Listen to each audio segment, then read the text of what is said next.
As the name implies, the Hitman games are all about killing people and committing any crime imaginable to make sure you bring an end to your target. So I gave myself the ultimate challenge. Could I find a way to beat a Hitman level without committing a single crime? It seems completely impossible, but believe it or not, I actually found a way to make it happen. I found a way to beat a Hitman level without holding an illegal item, without harming anyone, without trespassing, without committing an illegal action, or any other crime. 47 could get tried for this in court and found not guilty. There are a lot of moving parts to how I pulled this off, so let's start at the beginning. My first step to make this possible was to decide on a map. There are a ton to choose from. Every map is unique and has different ways for my target to die. Obviously, I can't pull the trigger myself or do anything to directly hurt my target, so I would need to find a map that has opportunities for someone or something else to take out my target for me. That left me with an assortment of 6 maps that I knew had some way for me to get someone else to kill my target. These were Mumbai, Mendoza, Dartmoor, Hokkaido, Chongqing, and Miami.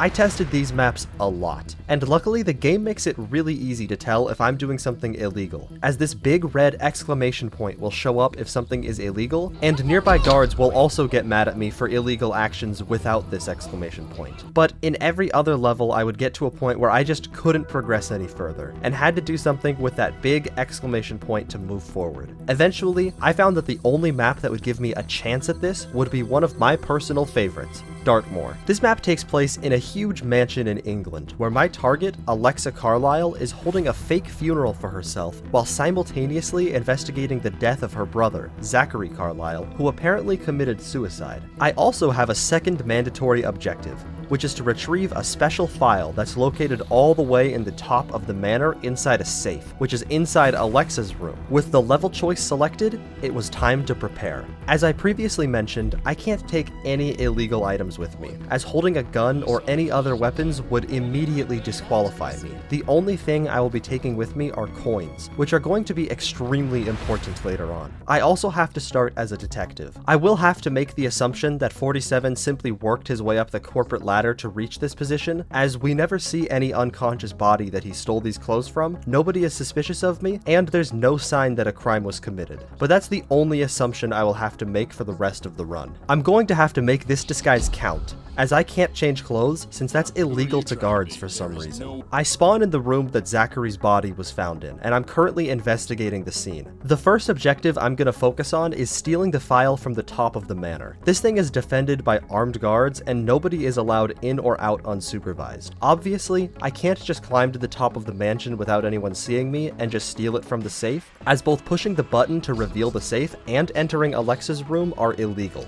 The only way for me to get access to this is to somehow convince Alexa to hand it over willingly. Shockingly, this is actually possible. By investigating the mansion as the detective and solving the crime, I can get her to willingly hand it over. I just need to talk to every single person and investigate a few different rooms of the primary suspects. Except, big problem, the rooms are locked.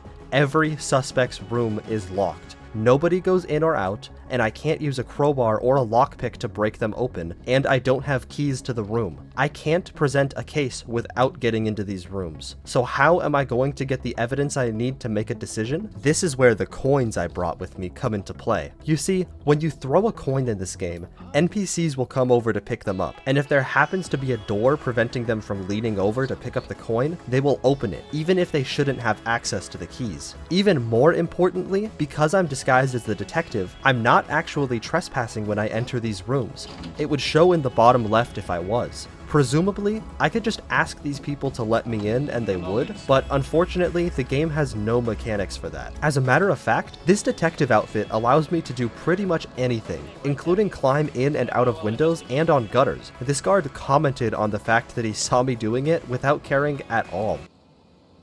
Oh, I just love parkour. It's so edgy.